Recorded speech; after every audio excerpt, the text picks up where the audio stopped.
Let's see. Okay, I'm clicking on it. Okay, let's see. Rename. Got it. Thank you, Kiplyn. Let's see. So rename. All right. So, okay.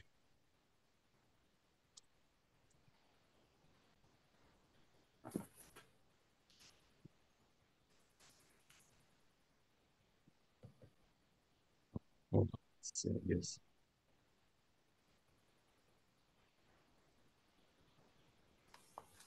All right. Thank you. Thank you. Thank you. Thank you. I decided I want Rosa in my background. You want one? Oh, who's that? Rosa Parks. Oh, wonderful. Wonderful. Yeah. Hmm. All right, so greetings, everyone. I have the Facebook live screen up, greetings, everyone. and I have it makes the me have an Facebook echo. live screen up, greetings, everyone. And I have it makes the so Facebook I'm inclined to try to get the audio going on it. So I'm inclined, and I just turned the volume down on it. Can someone check on Facebook whether or not that is a good thing? I just turned the volume down on it. And it's still an echo. I can still hear it. On Facebook whether or not that is a good thing. Okay, maybe. Is that it? Okay. So that echo is gone. We are having our Zoom, but is it working on Facebook? That's the question. So I'm going to check on Facebook, and everybody give us. You are live on Facebook. Okay. And can you hear me? Yes. Okay. I did my YouTube of how to do this, and it did not say to mute the Facebook one. So I am here. Greetings, everyone. Greetings just a few weeks after Juneteenth. We are still lifted in honoring our ancestors through the Praise House Project at Beacon Hill, but all of our ancestors throughout the country together in Juneteenth Day of Liberation. I hope that everyone had some family time, some good sun the way we did, some watermelon and good food and good music in the reunion style of our practices during this time of year. And I'm grateful because I'm still gathering in love around our memories and our history. And today we're gathering with our elder. I say Baba. I also say elder because I was raised in the church. Griffin Lotson, who is right now at the Butler Plantation in Darien, Georgia. And I'm going to do a little intro for who Griffin is to me in this work. Griffin is the keeper of the ring shout tradition, along with the whole group, the Gullah Geechee ring shouters that we uplift and work with in this work. We are studying those traditions. We were taught how to shout by a great-grandmother in the Midwest, and we're mapping that memory through history to our ancestral homes in Africa, to our ancestral settlements and land on this part of the water. And so we've been working with descendant communities as a group of artists and going to those descendant communities for ourselves.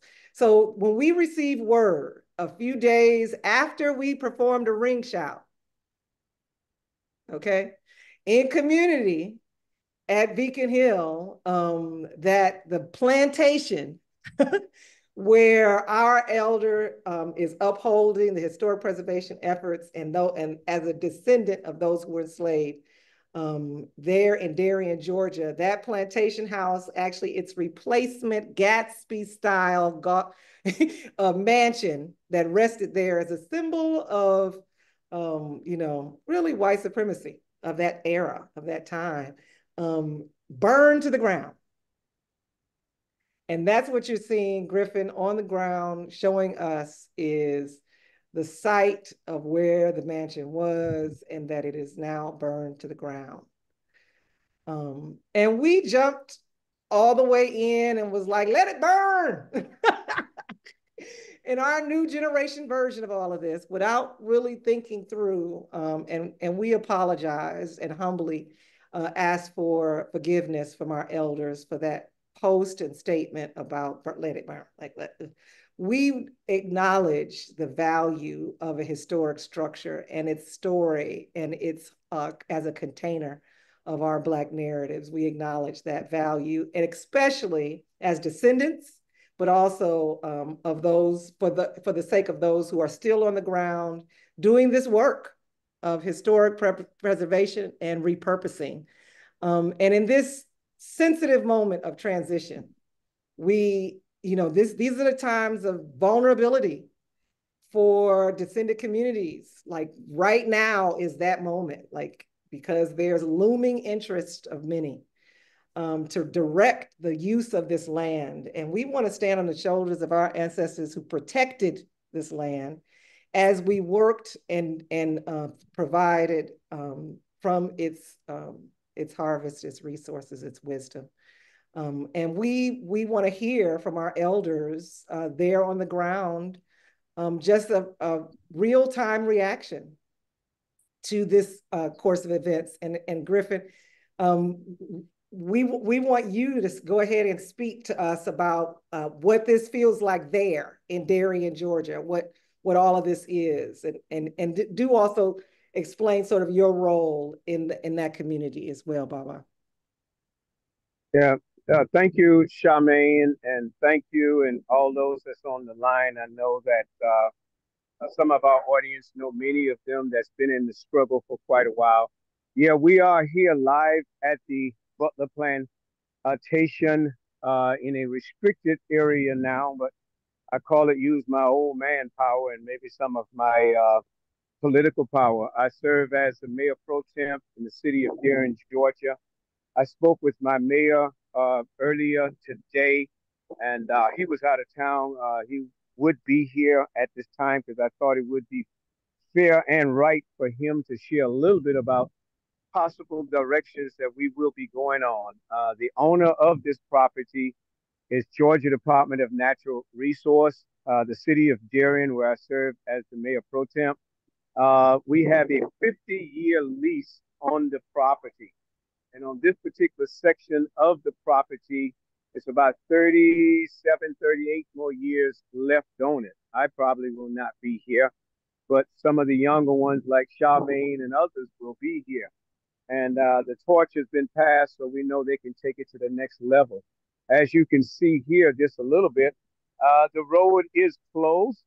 That's Highway 17 where I'm pointing now that you see there.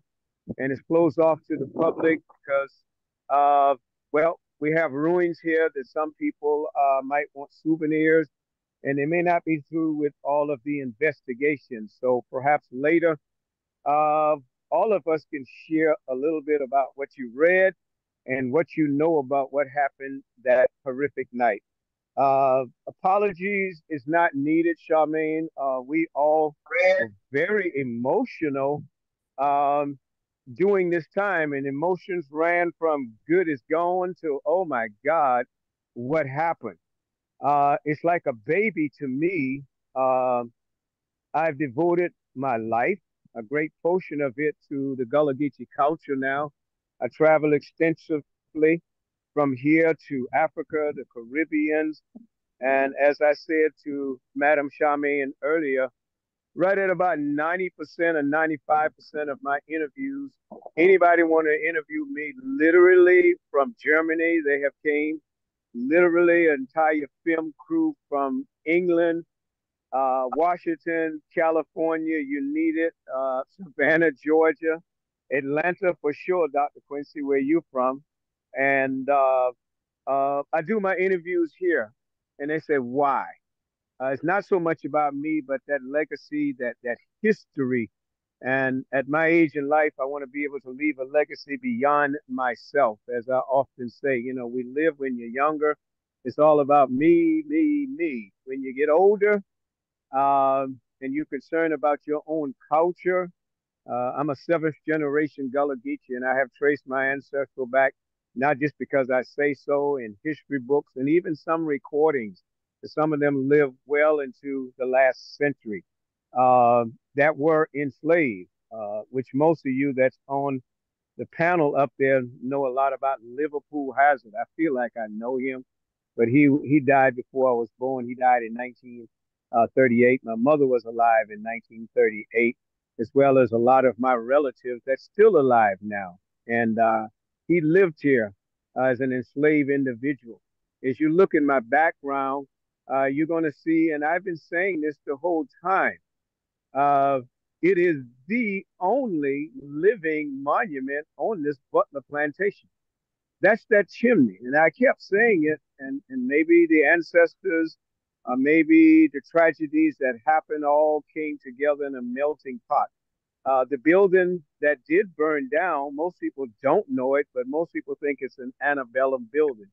And it was there before the Civil War. No, the building was built the same year my mother was born, which was 1927. To put that in context, that's 2 years before Martin Luther King was born. I believe he was born in 1929. So this to put it in some sort of context there. My grandfather died in 1973. He was born in 1894. And when he died, I was a grown man. So these bridges that tied this island to the mainland, my grandfather worked on all of those bridges, Nelson Sam. So we just don't bring foreign history. We bring real history, and most everything I talk about, I can authenticate by the research that has already been done, not only by me, but so many others. But this chimney that you see here represents the culture in a major way. And we only can hope that it will stay here for years to come. I'm going to slow down there and let others talk, and we'll share more information as we go. Back in your hands, Madam. Okay, yay, yay. Just in time. Kiplyn's on our video cleared. Griffin, I love you. Love you too. I am grateful Thank that you, you are there on the ground. I just want to say how important and rich and valuable it is to have an elder connected to the land that your ancestors were at first enslaved in, the keepers of that knowledge on the ground, those who stayed. You know, we are comebacks. We are, what's the term the Gullah Geechees call us? Kamya and a binya. Yeah, we're the Kenyans or whatever, you know. And we come with love and gratitude to this story. And we've been lifting up your story for a couple of years. Dr. Candy Tate was sharing images of our recent visit there. Dr. Candy Tate is with Culture Centers International, founder of her own organization that does historic preservation, and is a partner of the Praise House Project for oral history, our oral histories component. And I'm just going to quickly just sort of introduce who all is on the panel. And we want to bear witness with you, Baba Lotson. And then we want to just imagine with you what this could mean forward. And then we have the amazing Kiplyn Primus, who is with WCLK Radio. We love you, Kiplyn. It's such an honor to have you on my Zoom. Yes. Of course. I'm so happy to be here. And honestly and truthfully, I love what you said, that it's a time for imagining. And while I didn't want to be insensitive, but when I called Elder Lotson and when I called Mother Eunice, the first words out of my mouth is, "Is the chimney still standing?" Yes. Because that is what belongs to the history. And I want to say that one of the descendants of Houston even said that now that the house is gone, maybe something can be done to honor all of the people who call that place home. So I think even that is an indication that a rebuilding of a house that was built in 1927 with whatever historical value it may have had, is not necessary for the 21st century. There are other houses in the state of Georgia, owned by the state of Georgia, that were built during that period that are sufficient. So when you speak about imagining, what I imagine is that the ancestors will not be denied, which is the motto for our Weeping Time commemoration. But that is the motto because the ancestors are here amongst us. Active. They are letting us know over and over and over in so many different ways that their stories will not be denied. I mean, Miss Charmaine, you said it best. Remembrance is a form of resistance. And in all actuality, for our community, it's a new form of resistance because so many generations that were so close to the trauma found it exceptionally hard to remember, exceptionally hard to share those stories. But now that this has happened, in the imagining, what we can bring forth is a place for those memories, but not just the memories to commemorate, but the memories to reconcile, because that's one of the pieces that is missing. And it's like having a scab on your arm. And every time the scab gets ready to dry up and fall off and be done, somebody just peels it back. Sometimes it's peeled back slow. Sometimes it's peeled back in a rush of pain, but it gets peeled back. And then we have to start over and over and over and over and over again. But if we had a place where we could all come together as a community, as citizens, as descendants, because we know that there are descendants in our midst that DNA shows are related to the enslaver and the enslaved. So this, what is it? You can't take the salt out the once you get it in there. You cannot take the DNA of our history and act like it doesn't exist. You can't just keep tearing the scab off and saying, there's nothing there, don't look here, because it's there.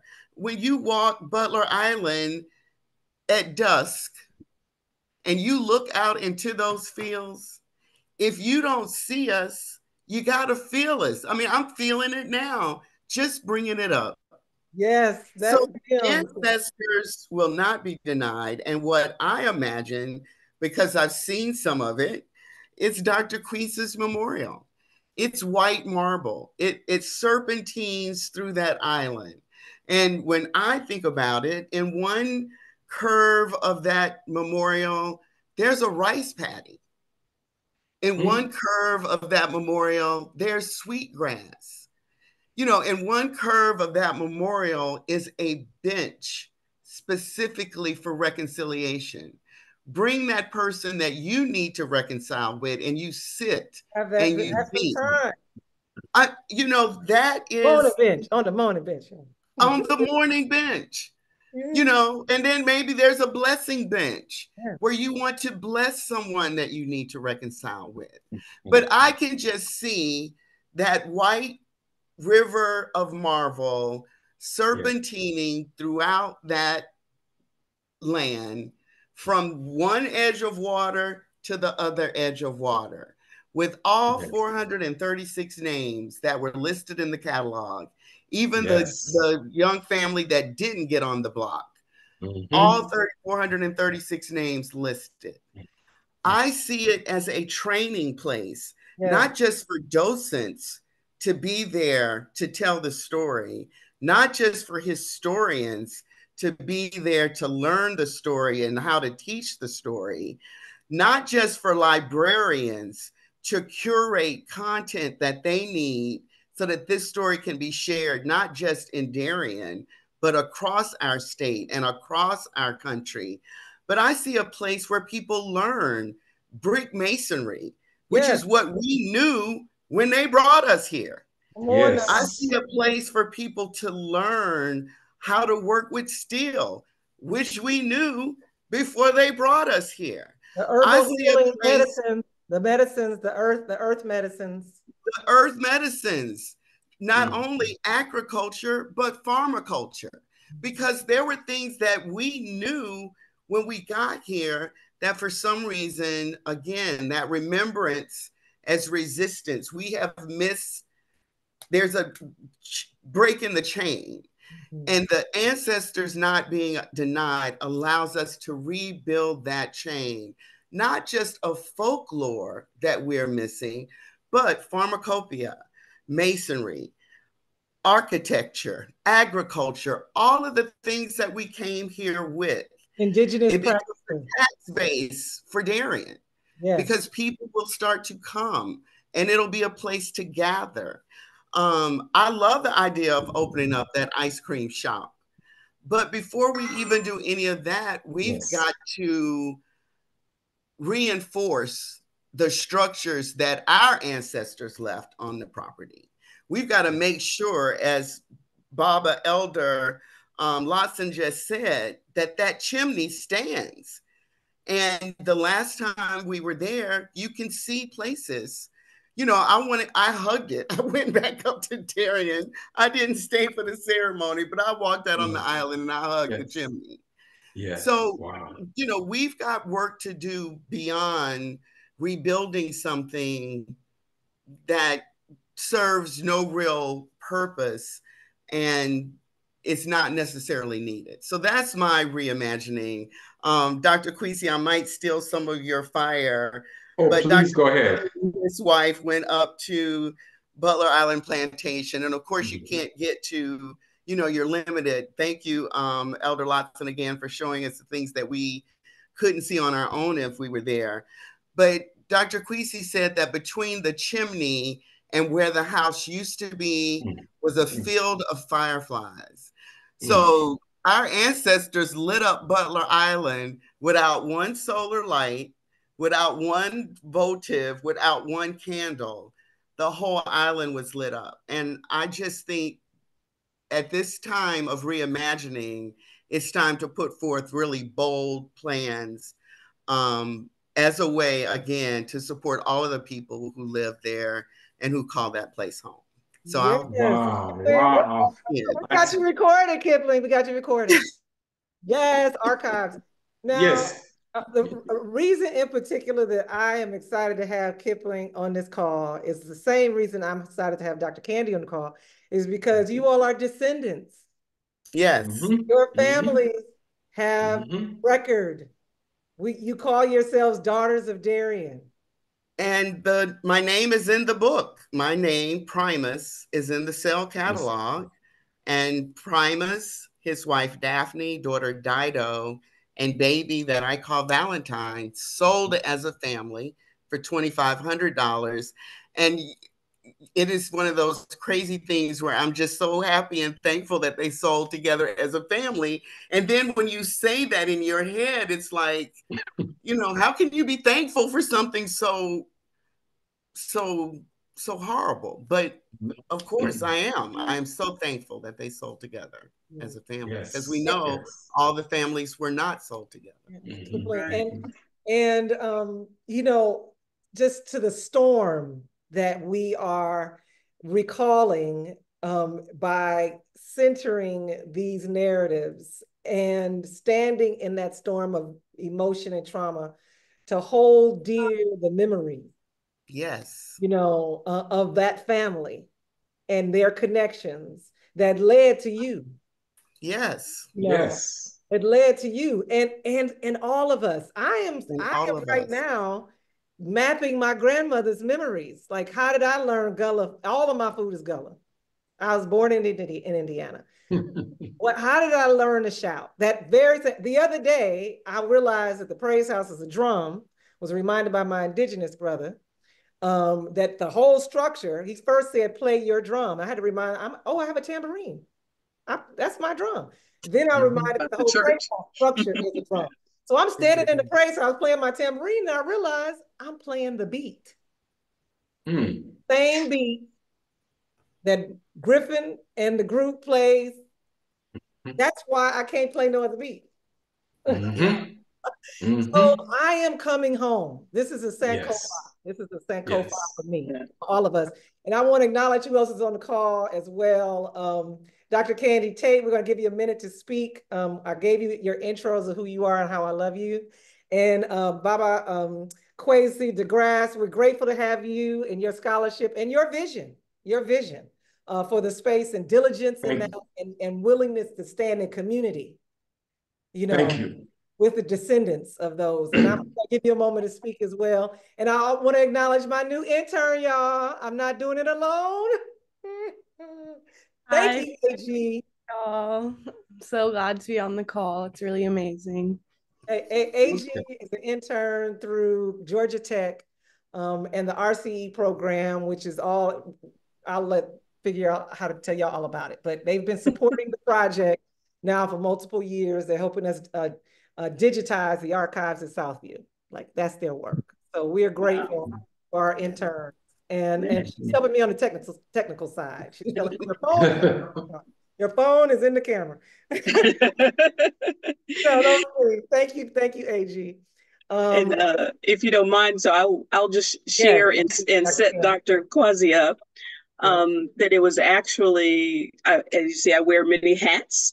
So in addition to physically and spiritually, so in addition to being CEO of Culture Centers International, I'm working with Emory University on the Praise House project and the grant, the National Endowment for the Arts grant that started this project. And as we began to write, I said, well, this is a good opportunity to check out my own ancestry. We were looking at the Slave Voyages database that Emory has access to. And I had the great fortune of going to a lecture by Dr. DeGraft Hanson at Hammond's house about his dissertation. I said, well, I've got family from Darien, and brought my aunt and uncle there, my mom, and we listened to him talk about the Butler Plantation many years ago, and then to come back to this and now be, Dr. Tate, a historian, and to have my aunt turn over the family genealogy. Says, now, I'm low vision, I can't keep these records. You're now the keeper of the family records. And so in addition to studying Tate ancestry, I was studying my maternal side. And it's my maternal side that is from Darien. And so all I had was an oral history that your great grandmother, Josephine Rogers, is from Darien. And I had never been, didn't know where it was. So then I got the opportunity to get invited by Kiplyn and Dr. Kwesi to be the speaker at a Weeping Times event. And we also, with Charmaine, got a chance at Emancipation Day to go down to St. John. We walk into the church, who's on the keyboard but Minister Griffin. It was like homecoming. So I was like, wait a minute, somebody's setting us up. And so Mother Eunice asked me to come up, and I said, I'm a daughter of Darien. I just have this oral history of, so I was just beginning to search the family records on that side.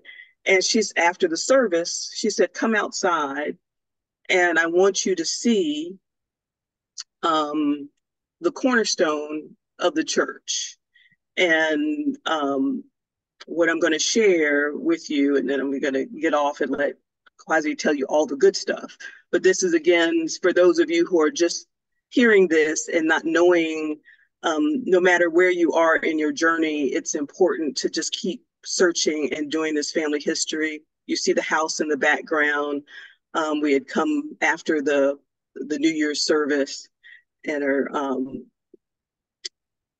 think I'm going backwards. Why does it look like it's still showing the same pictures?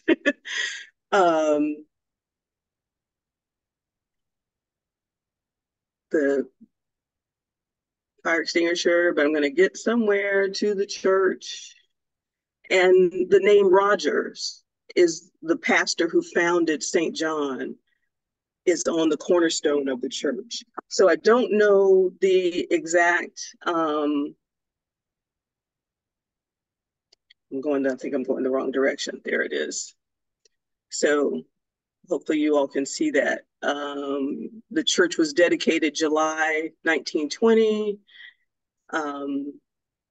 Deacon Clark was pastor, and St. John's Baptist Church, Darien, Georgia, organized June 22nd, 1905 by Reverend J. Rogers, and then the deacons that are there. Now, I was told that there is a Rogersville, and so again, I'm just at the beginning of my Sankofa on this side of the family, but thanks to Dr. DeGraft, Hanson, and Kiplyn, and Charmaine for inspiring me to, as they say, go back and fetch it. Thank you, Candy. That was such a special day. Yes. Wasn't that special? Yes. We had watch night service at First African Church in Savannah. I knelt on my knees on the floor and prayed at a handmade wooden bench the New Year in, and then the next morning we drove down and there was Griffin. And we were able to see the Butler Plantation and sit with our elders. Before we speak with you, Dr. Kwesi, I just want to check back in with Griffin really quickly. Griffin, yes. Yes, Griffin, how is it yes, that yes. You were saying that there were people who were coming to try to grab things, and what's the latest that's happening around protecting the site? And do you know from the city perspective if they have any next steps that they are interested in? Our goal is to hold space for the voice and vision of the descendants and our elders at the helm of that, and specifically our elders who have remained. So that's why we're having this moment. And then Brother Kwesi has this amazing vision, and we all sort of do. I'm loving what Kiplyn said. We're gonna record that, put that inside of the full proposal, okay? But what are you hearing on the ground, Baba, about what the city or the organization is hoping to accomplish or do in this moment of transition? Yes, as Dr. Kinsey, DeGraft. Thank you, Dr. Kiplyn. And I'm anxious to hear him come because he has a lot of wisdom, a lot of knowledge. I met him and had to look in my own research. I thought he was around about 2007 or 8. Matter of fact, Ghana, I since went to the door of return. How you inspired me, Dr. DeGraft. And then I looked back through my records. I originally met him in 2002. Wow, when we were doing, long before it was a Gullah Geechee commission, I was working in the culture at before the beginning of this century for sure, but that's when I first met him. Fast forward, what's happening now? I had a brief meeting with the mayor, being that we're at the top of this. We were able to get kind of like the presidential locked-in room. So we got some of the first videos and things on the ground before it was even given to the public. We saw the report before it went out because our police force, along with the county, combined. So we're watching this live. Ironically, wow, I happened to be in Louisiana, and the very next morning, with tears in my voice and eyes, we made the big announcement that at Congo Square, a Congo Circle, can you believe that? Where the Africans could gather way back a couple of centuries ago, when we announced to the massive crowd that was there that the Butler Island property had burnt to the ground. Some was at awe about it, and the emotions were various. As you were saying earlier, the emotions were various. The horrific things that did happen back then, and then the tie to the land and the people. And I know that's what we are, at least that's where I was. Because long before that 1927 building, my ancestors walked these grounds. Now I walk the ground, as many of you have walked these grounds here. Fast forward right quick. is we will be having a meeting in the very, very near future. And I'm liking what I'm hearing because one thing that we are pushing, and I'm particularly pushing, is that this should not be a us four and no more. We're going to broaden that net as much as possible. I have whispered into ears of our manager, attorney, and to our mayor, and hopefully to the rest of our city council, because we have the lease on the property. We're in a legal position to have a little bit of rights. But don't forget this, all the rights, really, I usually say this phrase, DNR has all the keys to all the locks. They own the land right now forever until that changes. But I will say this, some of you were a part of this.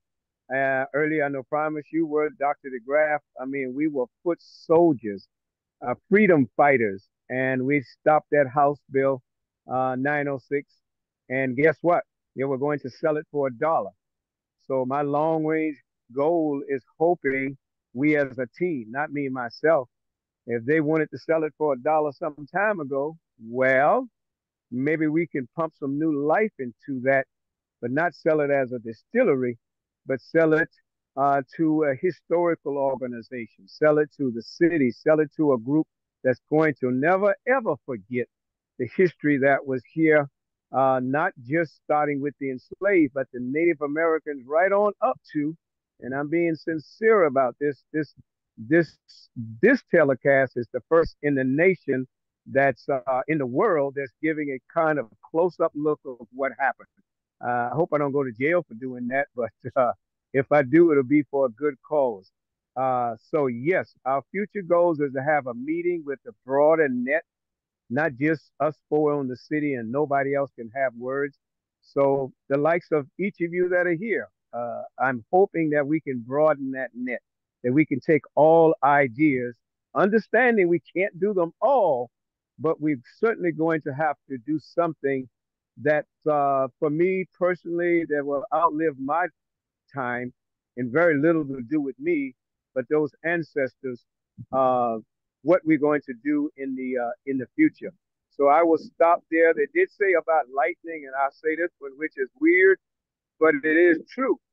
They thought maybe it was lightning. Believe it or not, the short story may sound like I'm making it up. I gave the personal tour to some people that came by because the bill is not open to the public. So anytime we open the doors, we have to be here live or we all get in trouble. So anyway, paranormal came to the building. I kid you not. Paranormal came to the building, and the day they left, that night, for the first time in nearly 100 years, lightning did strike the building. That's when you see the police report that they ruled out it was lightning. One time that happened, less than a year ago, almost the same time. I'm going to check my calendar and see is it about the same time. But that's the true story. And when they left, lightning struck the building. And like I said, we were not planning for this to happen. We had all type of dreams and hopes using the building. Those of us that are on this one, we know the building wasn't there during the antebellum time. We know the buildings was not there during the enslaved time, but the general public thought it was, but it was not. It is close to the grounds that we're building this building. So can these dry bones live? I believe they can again. I'll stop there and then hopefully we get ready to close out. I'll answer any questions anybody has. Thank you.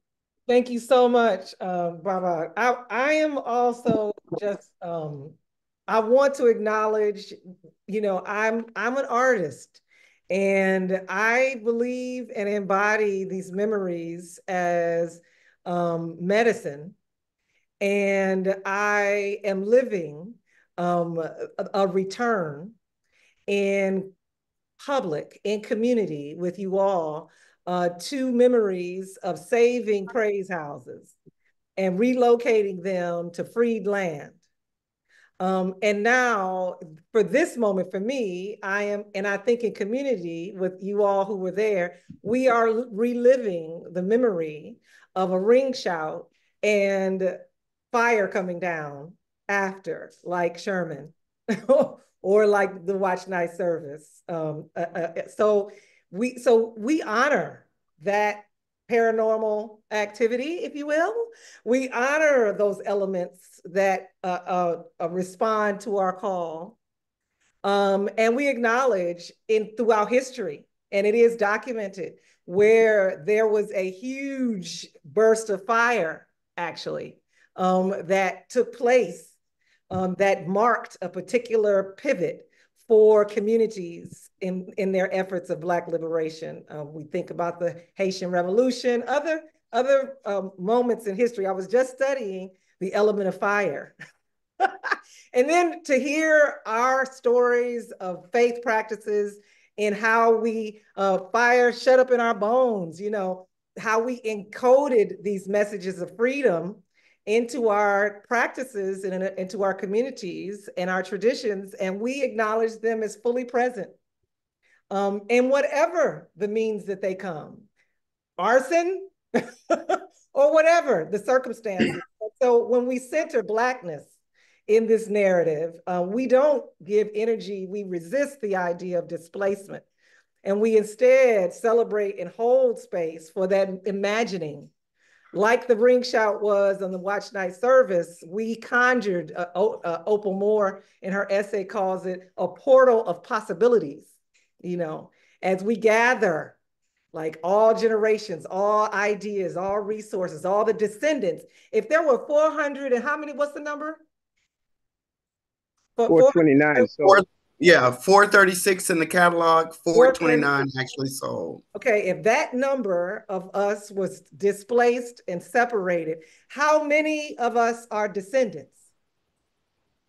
Okay, the 800 unmarked graves that we acknowledged in Oakland Cemetery, how many of us are descendants of 800, you know? So if we take this moment and stand, and this generation together, united in the chorus, in community, in the harmony of a ring shout with intention towards what's here forward, you know, and we're not susceptible to the winds and the oppression of displacement and extraction and oppression any longer. And that includes capitalism. Because we believe that our memories can sustain.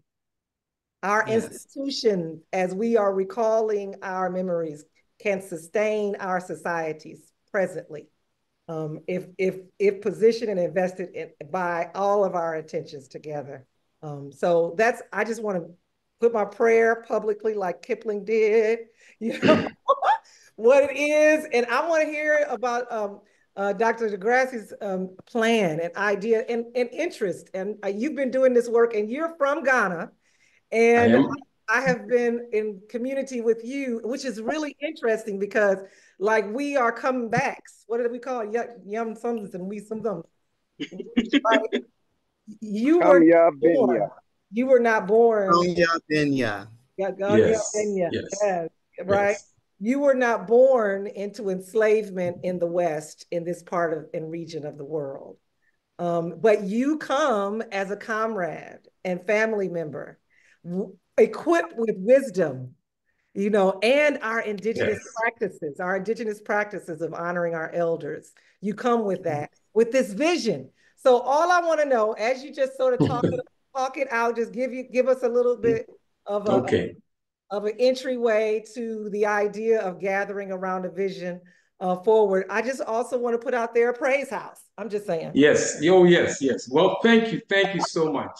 I am so full right now. I mean, Kiplyn said it. I'm just literally full, like I've had a banquet, a buffet, smorgasbord of food.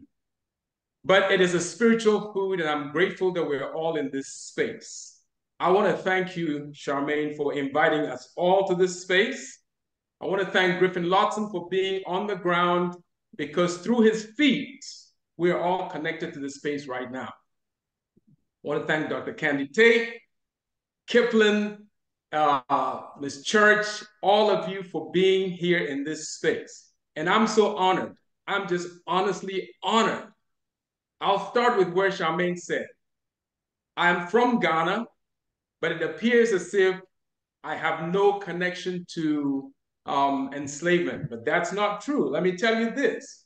We found out in later life that one of my ancestors, my mother's grandmother, who I met, so my great-grandmother, her name is Emilia Walker. She's a descendant of somebody who came from Jamaica, somebody who had been enslaved in Jamaica, comes back to Ghana in West Africa, marries a local person there, and I'm descended from them. So in my blood and in my spirit, I've always known.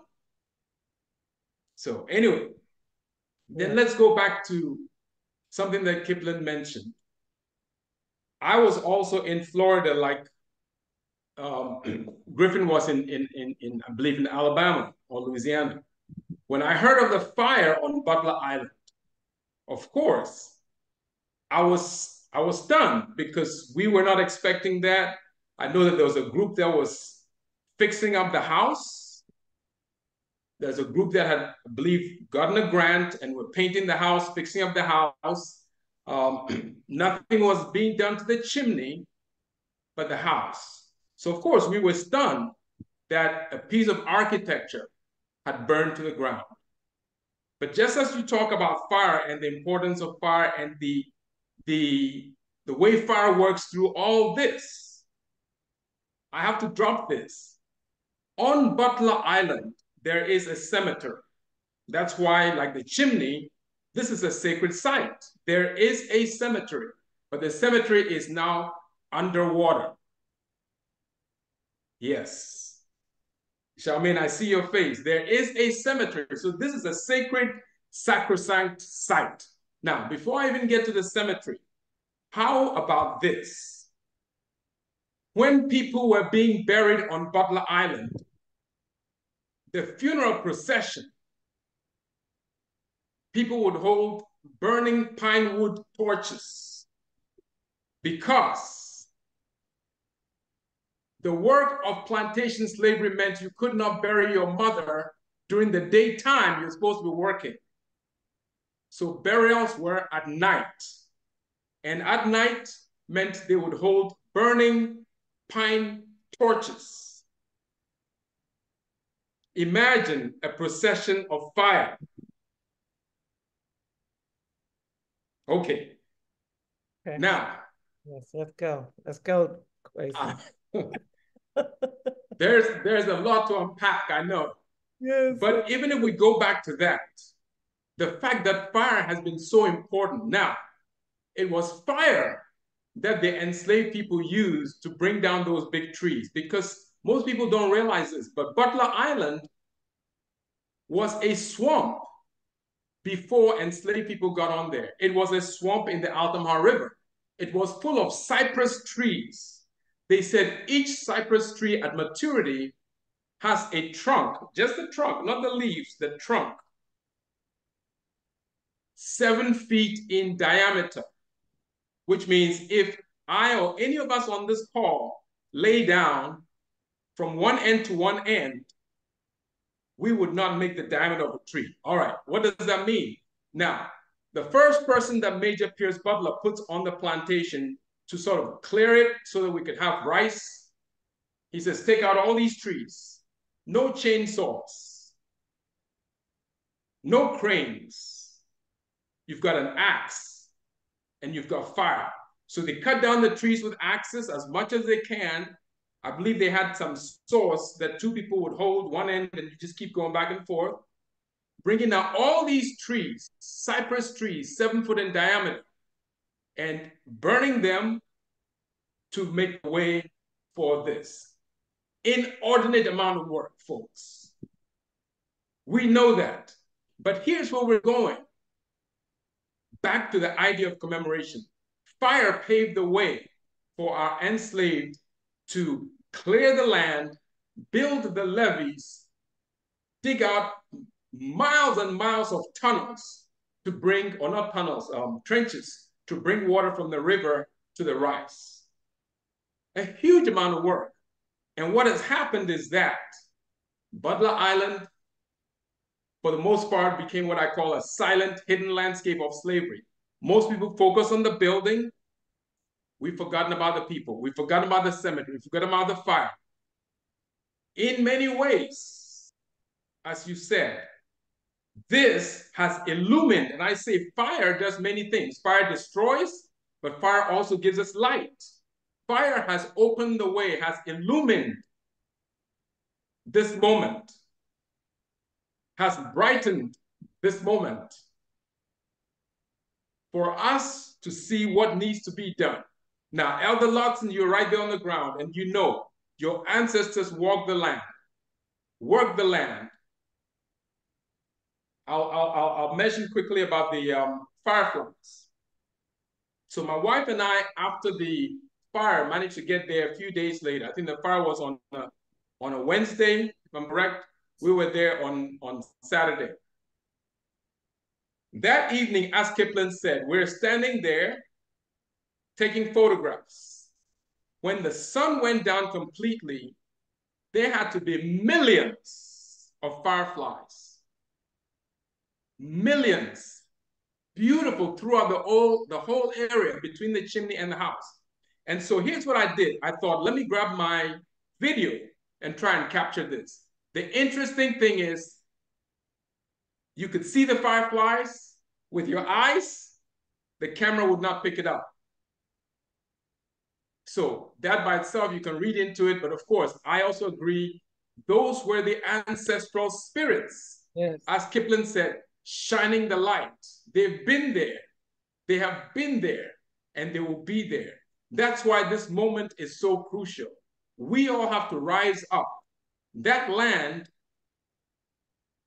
and thanks to the house for what it did, but that land is not about the house. This is the moment that we all need to seize. There needs to be, as Kiplyn so well said, and I can't even add anything to that. Kiplyn, you laid it out. The site is a memorial site. It's a site for commemoration. There's a cemetery underwater there. There are people who dug those ditches, dug those levees, tamed that landscape. Now, they did that having to deal with water moccasins, alligators. If you go to Butler Island even today and the sun falls, the mosquitoes that come out are huge. So imagine back in the day, no bug spray, exposed feet, exposed thighs, exposed arms and necks. But to be honest, they would say that's the least of my worries. I'm not worried about the mosquitoes. I'm worried about the alligators. I'm worried about the water moccasins. I'm worried about the rattlesnakes. I'm worried about the copperheads. So this land has seen fire. You mentioned fire shut up in our bones. The people who lived there lived and died by fire. It's the moment. Right. We all have to make sure that they no longer have to be in the shadows. Mm-hmm. We have to light those torches for them. Yes. Yes. Now, you talk about the memorial. I sent an article. It's interesting. I don't know if you or I can share it, but yeah, interestingly, if you can put it in our chat. Let me see. Let me see if I'll post it in my Facebook stream too. I'll grab it and post it. Okay, hold on. Let's see if I can share it. Can we see that? Sharing. Yay. There we go. Okay. What is interesting is this. Also, Dr. Kwesi, we have a question from the Facebook Live asking, can you explain what's the importance of preserving that, the chimney? The chimney that I... All right. Let me say this again. And thank you for that prompt. Thank you, Facebook Live. Let me first mention the historic nature of that chimney. The chimney we can see in this image. Griffin mentioned that the building was built by Colonel Hanson in 1927. That's correct. That means that building was almost 100 years old.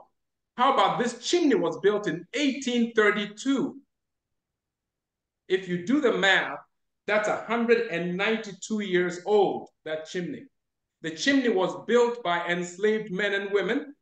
In fact, they actually created the bricks themselves on site. They would make the bricks out of the mud, and they would lay the bricks. Look at the architecture. It's phenomenal. So that chimney is one of the only, there are two structures, brick structures on site that go back to the 1800s. Like I said, this is 1832. So the importance of preserving it is, one, it's an architectural structure that takes us back to the plantation era. It is also important because it is handmade. I learned this in Savannah. Someone said when the enslaved people were making bricks, they would sometimes put their fingerprints in the brick. So literally, this has got DNA of the ancestors, of the people who laid the bricks. So it's an artifact, it's got DNA, it takes us back to that era, and that's what we do. We protect and preserve historic structures like this. Now, it's not just a structure so we can look at, it's what you call a touchstone. When you go to sites of historic memory, whether it's Auschwitz in Europe, in Poland, the remaining structures are important because that's what a descendant can come to and say, my great-great-grandfather or great-great-grandmother had something to do with this. They can touch it. I heard Kiplyn say she went and she hugged this. She hugged it because it's a touchstone.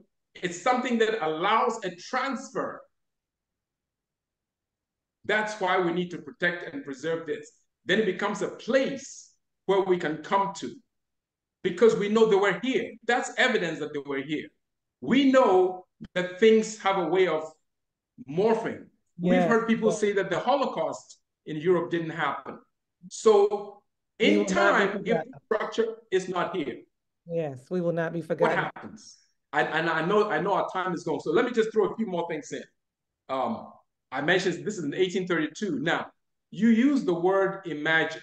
I want to show you something. This article, I don't know if I can enlarge the screen, but if you look at this word right here, I was talking about this was written when they were trying to bring a brewery on Butler Island. And as Griffin Lotson said, a lot of us helped work to see if we could stop it, thanks to former president, or I should say President Jimmy Carter, who helped us stop that. But I mentioned here, imagine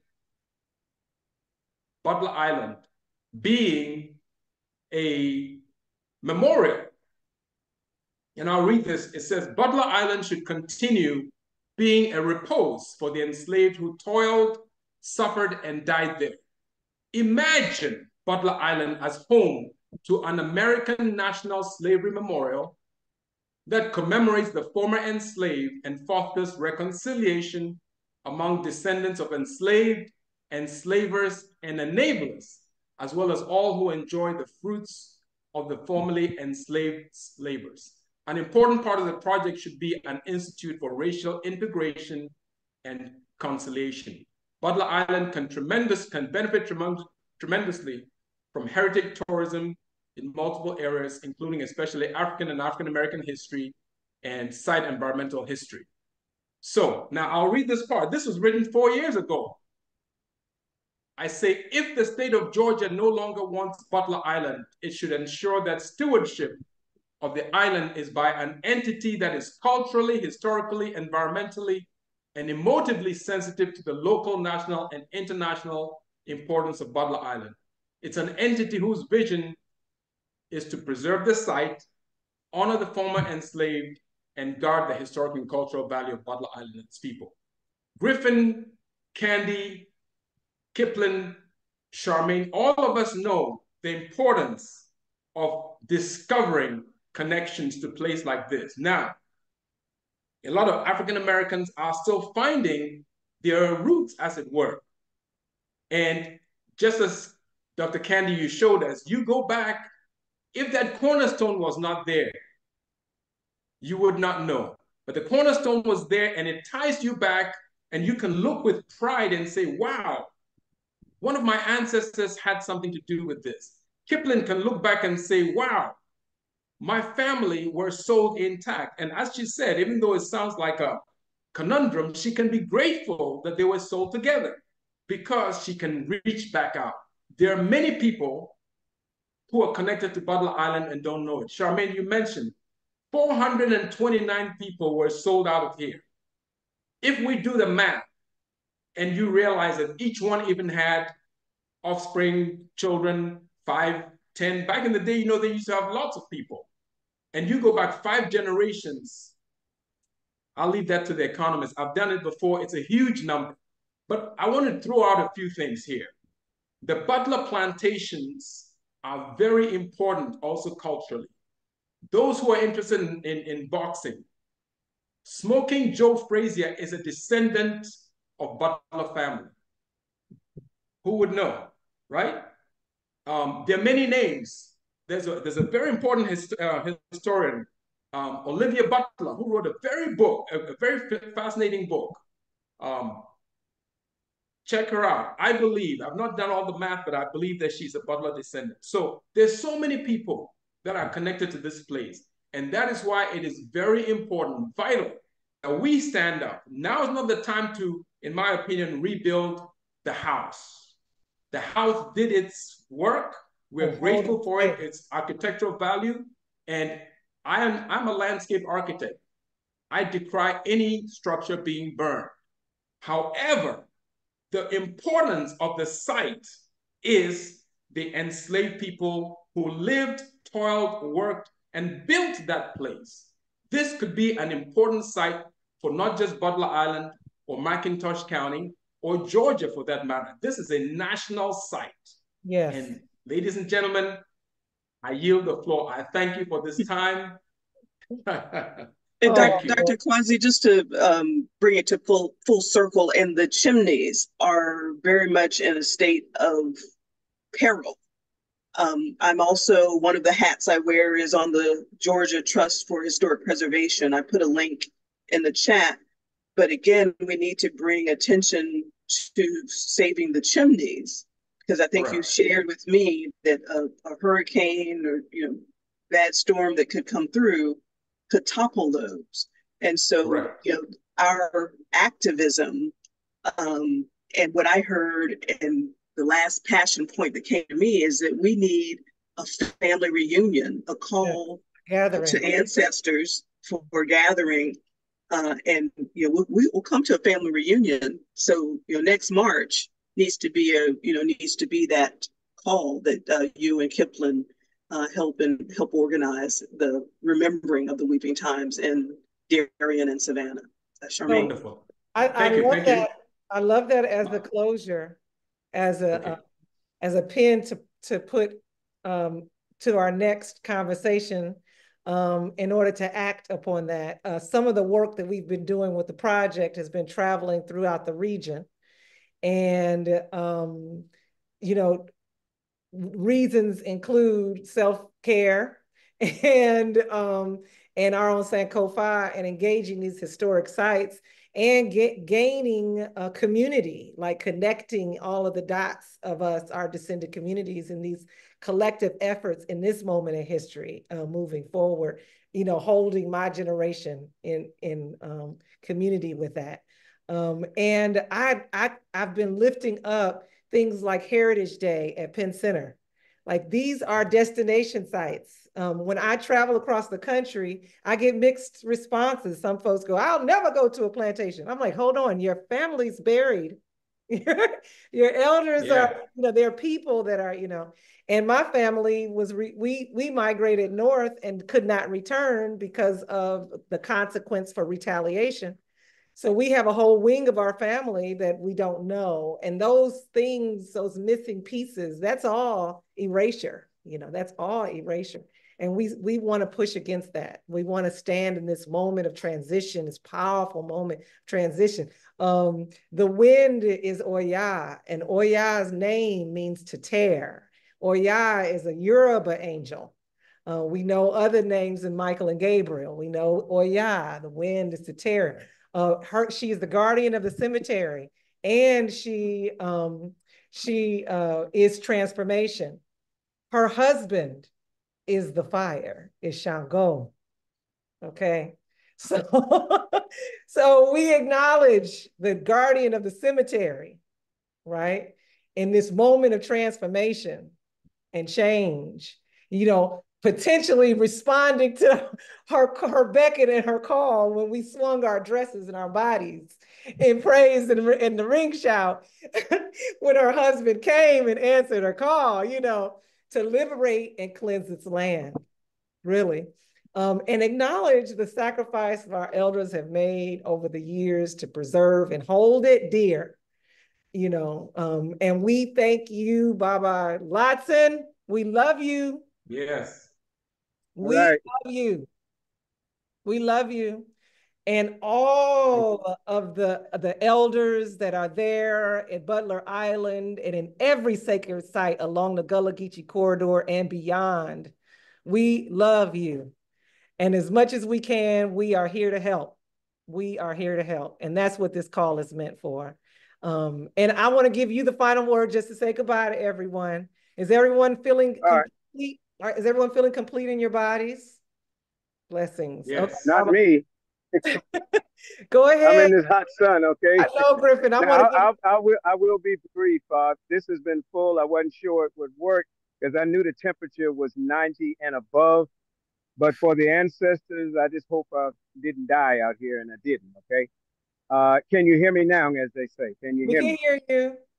Okay, I'll be brief. What we did do, Charmaine, and I want to thank you for being a part of the Gullah Geechee and the Butler. I think everybody on here, if you do your genealogy, definitely you, Quincy DeGraft, because you are pure blood from Africa, okay? Yes. So definitely, and I know you have done some of your research for some of the name that's tagged to it, but very seriously, we did the ring shout as what we did at the Kennedy Center, which blew us away, that they would allow us to do the first ever ring shout training. I was the curator for that. It was fantastic. Thank you, Charmaine. But saying that, we did 2 ring shouts from the ancestors today, and you guys wasn't aware of it. Charmaine may have picked it up. We circle the chimney that you hugged, okay, Primus? Wow. And we circle the building, which is a part of the landmark of the original building that was there. And what you did not know, right behind that building back there is site number 1 where they live. So, Charmaine, I've done a lot of research and I have it in writing dealing with the praise house and the ring shout. Maybe we can preserve some of those boards and then re-erect a praise house on Butler Island. We have all of the information that's already been written, and maybe we can bring that back alive with some of those boards and tell the full story from the Native Americans and when the Vice President of the United States was on Butler Island that shot Hamilton, right on up to Gone with the Wind, and right on up to Babe Ruth being on these grounds, telling the full story. But we know our primary story is going to be those enslaved that gave their life, and we are here to tell the rest of the story if we don't fall asleep and give up and quit. Thank you. Elder Lotson, I love that. Please, let's save those boards. Yes, please. Yes, yes. Do I need to drive down there again? I'm on my way. Okay. Now, we have a committee coming up now. There'll be an important meeting on Monday, and that is in the narrative that we can go in. My position, yes, with the city is a very good one, but if we're going to bring everybody on board and listen to all of the great ideas that we've heard today, we must act as a team. So we're going to have a team of people to give the okay, and I personally will sacrifice part of my life to help supervise that we can store those boards in a sacred place. This one's going to blow you out the water, and I promise you I'll be through in 30 seconds or less. There's a burial site. I know that's buried, but most people don't know, and I'm not talking what I heard of. I'm talking about what I know. On the mainland, Primus, not too far from where you and Dr. DeGraft and all of you have been to this plantation. Believe it or not, you can walk there. You don't have to get on a boat. We have the headstone, believe it or not, the headstone of Sambo Swift. He's recorded in history to the original Pierce Butler signer of the Constitution. He was buried, and thankfully, somebody moved his body. It could have been lost to history. They were going to throw away the tombstone, but we have that tombstone in a sacred place, and only a handful of people know where that is located. In the event of my demise, even this moment, there is a handful of people, you can guess who some of those individuals are. They know exactly where it's at. But if we can preserve and perhaps display, we're going to put it in a museum, slight step back, but we can build another building. But the emphasis, I do agree, is the chimney. That's the only living monument. And I believe my 30 seconds is up. Thank you. Thank you. Thank you. Thank you, everyone, for spending a moment in your Sunday afternoon remembering Butler Island with us and committing to its preservation in history and memory forward. Standing in this moment of delicate transition together in community and online and live. Yes, we're just gonna, use technology to be our sounding, our talking drum. We are grateful. Thank you, Kiplyn. Thank you, Dr. Candy. Thank you, AG. Thank you, Baba Kwesi. And thank you, Baba Lotson. We love you. We love you. Thank you, everyone. Thank you. Thank you, Charmaine. Thank you, Charmaine, for holding space. All. Yes. Thank you, Blessings. Charmaine. Thank you all. Blessings. All right.